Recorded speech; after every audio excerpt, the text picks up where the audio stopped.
Quer fazer parte dessa jornada? Inscreva-se no canal e ative as notificações para receber as próximas histórias. Deixe o seu like e o seu comentário. E não esqueça de clicar no botão de hypar, pois é muito importante para o crescimento do canal. Só assim o YouTube entende que o conteúdo é relevante. Vamos começar a história. Minha ex me deixou quando eu mais precisei. Hoje, eu agradeço a ela por isso. O maior presente que alguém pode te dar é, às vezes, a pior dor que você já sentiu. Há um ano minha vida se partiu ao meio. Não de um jeito barulhento, com portas batendo e gritos, mas em um silêncio gelado e planejado que me deixou despedaçado diante do mundo no momento mais frágil da minha existência. Joana, a mulher com quem eu planejava construir tudo, foi embora. E ela fez isso sabendo exatamente o que estava deixando para trás. Um homem à beira do abismo. Hoje, sentado na varanda do meu apartamento novo, vendo a cidade luzir sob um céu cor-de-rosa, eu posso finalmente entender o que aquele desfazer de nós realmente significou. E a história que vou contar é sobre como o fundo do poço pode ser, na verdade, um trampolim. Meu nome é Breno. Até pouco mais de um ano atrás, eu era o que muitos chamariam de um cara bem-sucedido no automático. Era empresário, dono de uma pequena, mas próspera distribuidora de bebidas artesanais. Trabalhei como um condenado para erguer aquele negócio desde os meus 25 anos. Tenho 33 agora. Saía de casa antes das 6 e voltava depois das 20 horas, com uma frequência desanimadora. O sucesso veio. Carro bom, um apartamento legal no bairro nobre, reservas no banco, a admiração dos meus pais e colegas. Joana entrou na minha vida em um desses jantares de networking. Ela era gerente de marketing de uma vinícola. Inteligente, charmosa, com um sorriso que desarmava a sala. Ela não era apenas bonita, era aguda. Percebeu detalhes sobre a apresentação do meu negócio que ninguém mais notou. Nosso primeiro diálogo foi sobre os rótulos de uma cerveja belga. A tipografia escolhida conversa com a tradição, mas o traço irregular do desenho tenta fugir dela. É um conflito visual interessante ou uma indecisão? Ela perguntou, segurando a garrafa. Fiquei impressionado. É exatamente a ideia. Tradição com um pé na rebeldia, como a bebida em si. E assim começou. Nosso relacionamento foi rápido e intenso. Em 6 meses, ela já tinha uma gaveta no meu armário e uma escova de dentes no banheiro. Em um ano, falávamos sobre filhos, sobre comprar uma casa com quintal. Joana era o meu porto seguro. Chegava em casa exausto e ela tinha preparado um banho quente ou uma refeição leve. Ouvia minhas frustrações do dia com uma paciência de santa. Você constrói impérios, amor, ela dizia, massageando minhas têmporas. É normal que as batalhas cansem. Meu irmão mais novo, Itan, sempre foi meu oposto. Enquanto eu era pragmático, metódico, ele era um sonhador, músico de alma, vivia de bicos e shows em bares pequenos. Eu, secretamente, tinha pena dele. Achava que ele era instável, que faltava a ele a garra que eu tinha. Joana achava ele encantador, mas um pouco perdido. Itan, por sua vez, era gentil, mas mantinha uma certa distância dela. Uma vez, depois de um jantar, ele me puxou no canto. Irmão, ela é ótima, mas você está respirando direito dentro desse relacionamento? Ignorei, atribuí a ciúmes ou a visões de mundo diferentes. A rotina era clara. Eu trabalhava, Joana administrava nossa vida social e nosso futuro. Eu confiava nela cegamente. Até entreguei a ela o controle das nossas finanças conjuntas para um projeto da Casa dos Sonhos. Você foca no negócio, que eu cuido dos nossos planos, ela dizia. E eu, feliz da vida, concordava. O primeiro sinal veio disfarçado de preocupação. Meu sócio na distribuidora, um cara que eu considerava um irmão, desapareceu. Simples assim. Um dia não apareceu para a reunião. No outro, descobri que ele tinha feito empréstimos astronômicos no nome da empresa, usando garantias falsas, e sumiu com o dinheiro. A empresa, nossa empresa, estava afundando em dívidas que eu nem sabia existir. Foi um golpe no estômago. A sensação foi de um naufrágio em câmera lenta. Os credores começaram a ligar. Os fornecedores, antigos amigos, passaram a cobrar com uma frieza que doía. Tive que vender o carro, esvaziar minhas reservas pessoais, e ainda assim, a dívida era uma montanha. Foi nesse momento, no olho do furacão, que percebi uma mudança sutil em Joana. A paciência dela começou a afinar. Os banhos quentes deram lugar a silêncios no sofá, enquanto eu falava ao telefone tentando renegociar prazos. O sorriso encorajador se tornou um rosto impassível. Breno, você precisa resolver isso logo. Essa atmosfera está nos consumindo, ela disse uma noite olhando para a TV sem me encarar. Joana, eu estou me matando para resolver. É a minha vida que está desmoronando. É a nossa vida que está desmoronando. Ela retrucou friamente. Eu não assinei para viver um pesadelo. Aquilo doeu, mas eu estava tão fragilizado que achei que era apenas o estresse falando. Precisei do apoio dela mais do que nunca. Aitan, meu irmão instável, foi quem apareceu no meu apartamento com uma mochila e uma guitarra. Vou ficar aqui um tempo. Você não deveria ficar sozinho, disse simplesmente. E ficou. Dormia no sofá, fazia comida horrível, mas estava presente. Enquanto Joana parecia cada vez mais um espectro distante, ocupada com seu celular.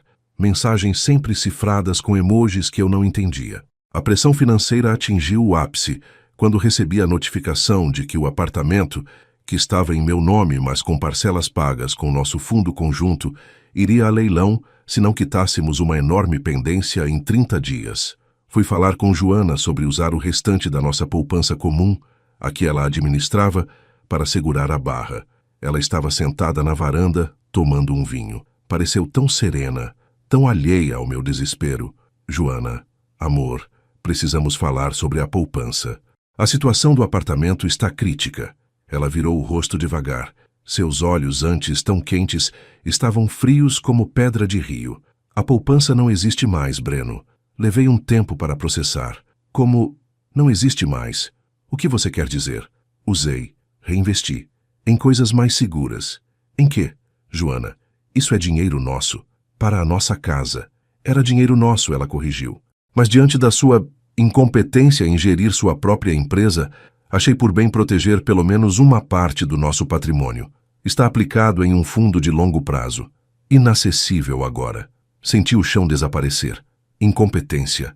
A palavra ecoou na minha cabeça como um gongo. Você não pode fazer isso sozinha. Precisamos desse dinheiro agora. E eu preciso de segurança, Breno.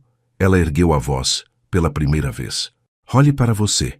Está um caco. A empresa faliu. Você vai perder o apartamento e quer sugar o último centavo que temos? Eu não vou afundar com você. Aquela foi a noite mais longa da minha vida. Ela foi dormir no quarto. Eu fiquei no sofá, ao lado de Ethan, que ouviu tudo em silêncio.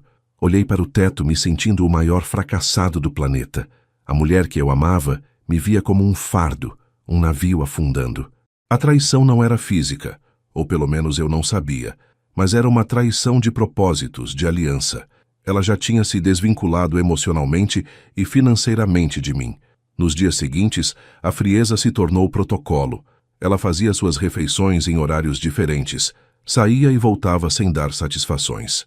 Ethan tentava me distrair, me forçando a sair para caminhar, colocando um violão na minha mão e falando: aprende um acorde, qualquer coisa, só para não pensar. Uma semana depois do episódio da poupança, chegou o clímax. Era uma terça-feira cinzenta. Chovia finamente. Joana chegou em casa mais cedo do que o habitual. Estava arrumada, com uma calça social e uma blusa que eu não via há tempos. Parecia pronta para uma reunião importante. Breno, precisamos conversar, disse, sentando-se na poltrona oposta a mim, como uma CEO prestes a demitir um funcionário.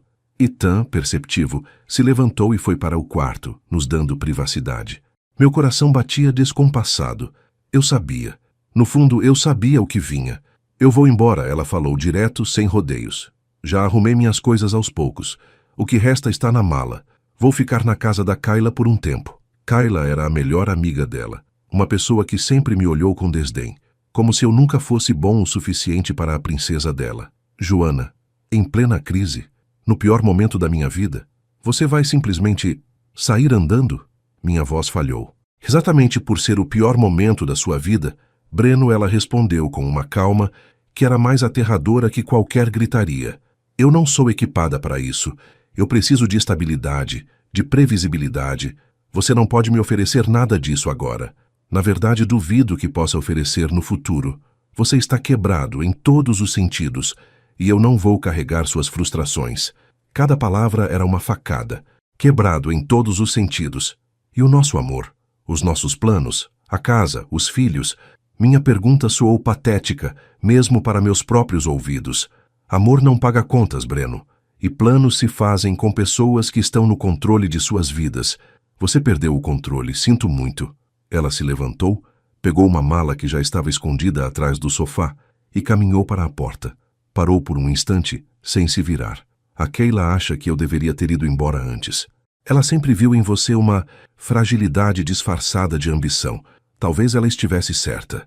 E então abriu a porta e saiu. A fechadura encaixou com um clique suave, definitivo, o som mais barulhento que já ouvi. Fiquei paralisado.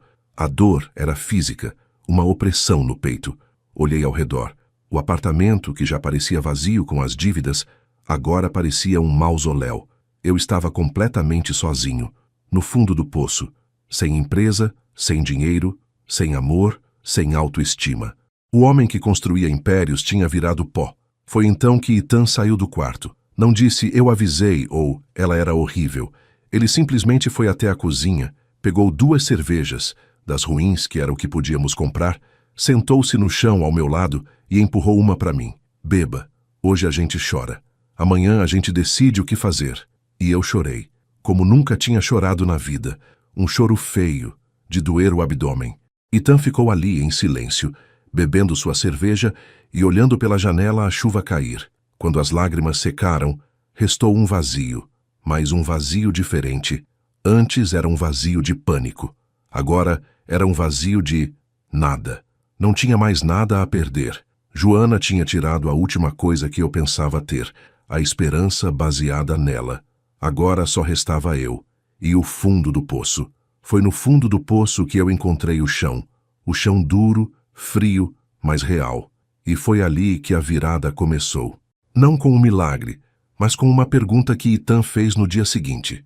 "Irmão, o que você realmente sabe fazer, além de distribuir cerveja dos outros?" A pergunta do Ethan ficou ecoando. O que eu sabia fazer?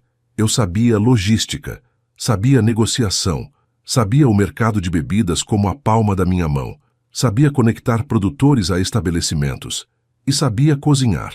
Um hobby esquecido desde a adolescência, quando ajudava minha avó no restaurante simples que ela tinha. Nos dias seguintes à saída de Joana, 2 coisas aconteceram. Primeiro, Ethan me mostrou um e-mail.